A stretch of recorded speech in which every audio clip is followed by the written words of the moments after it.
সাংবাদিক সাগর সরোয়ার ও মেহরুন রুনি দম্পতি 2012 সালের 11 ফেব্রুয়ারি তাদের পশ্চিম রাজাবাজারের বাসায় খুন হন। তৎকালীন স্বরাষ্ট্রমন্ত্রী সাহারা খাতুন আশ্বাস দিয়েছিলেন 48 ঘন্টার মধ্যে তদন্ত শেষ করবেন। অথচ এক যুগ পার হয়ে যাবার পরেও এই হত্যাকাণ্ডের কোনো কুলকিনারা করা যায়নি।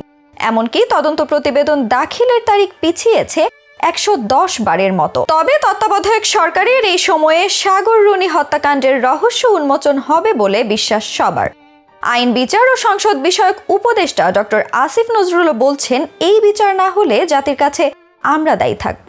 সাংবাদিক সাগর সরোয়ারের মা সালেহা মনির প্রতিজ্ঞা করেছিলেন, যতদিন তার সন্তান ও পুত্রবধূর প্রকৃত খুনিরা ধরা না পড়বে ততদিন তিনি তাদের কবর দেখতে যাবেন না। অথচ এতদিনেও তদন্ত প্রতিবেদন জমা না পড়ায় হতাশ বৃদ্ধা সালেহা মনির। এই বছরের শুরুর দিকে সাবেক আইনমন্ত্রী আনিসুল হক বলেছিলেন, প্রয়োজনে 50 বছর সময় দিতে হবে সাগর রুনি হত্যা মামলার তদন্তে। অর্থাৎ বিগত সরকারই এই তদন্ত নিয়ে তালবাহানা করে যাচ্ছিল। 5 আগস্ট হাসিনা সরকার পতনের পর অনেকেই ধারণা করেছেন এবার সাগর রুনি হত্যার তদন্ত নতুন গতিপথ পাবে। তাদের একমাত্র সন্তান ছোট্ট মেঘও যোগ দিয়েছিল ছাত্র আন্দোলনে। সাবেক আইনমন্ত্রী আনিসুল হক এখন আছেন কারাগারে। নতুন আইন উপদেষ্টার চেয়ারে বসেছেন ডক্টর আসিফ নজরুল। সাগর রুনি হত্যার বিচার গতি পাবে কিনা সাংবাদিকদের এমন প্রশ্নের জবাবে উপদেষ্টা বলেন, অবশ্যই আপনারা রাজপথে থেকে আমাদের চাপে রাখবেন। এই বিচার না হলে জাতির কাছে আমরা দায়ী থাকবো। আমি বিশ্বাস করতে পারি না এমন একটি নির্মম হত্যাকাণ্ড নিয়ে কিভাবে প্রহসন করা হয়। খুন হওয়ার সময় সাগর বেসরকারি টেলিভিশন চ্যানেল মাছরাঙা টিভিতে এবং রুনি ATN বাংলায় কর্মরত ছিলেন। প্রথম আলো পত্রিকার এক প্রতিবেদন থেকে জানা যায়, র্যাব 5 বছর আগে আদালতে জমা দেওয়া অগ্রগতি প্রতিবেদনে বলেছিল ঘটনাস্থলে দুজন অজ্ঞাত পুরুষের DNA নমুনা পাওয়া গেছে। তবে এখনো পর্যন্ত সেই দুজনকে খুঁজে বের করা সম্ভব হয়নি। সাগর রুনি হত্যাকাণ্ডের ঘটনায় রাজধানীর শেরেবাংলানগর থানায় মামলা করেছিলেন রুনির ভাই নওশের আলম। প্রথমে মামলাটি তদন্ত করেছিল শেরেবাংলানগর থানার পুলিশ। 4 দিন পর মামলার তদন্তভার ঢাকা মহানগর পুলিশের গোয়েন্দা বিভাগের কাছে হস্তান্তর করা হয়। তবে তদন্তের দায়িত্ব পাওয়ার 62 দিনের মাথায়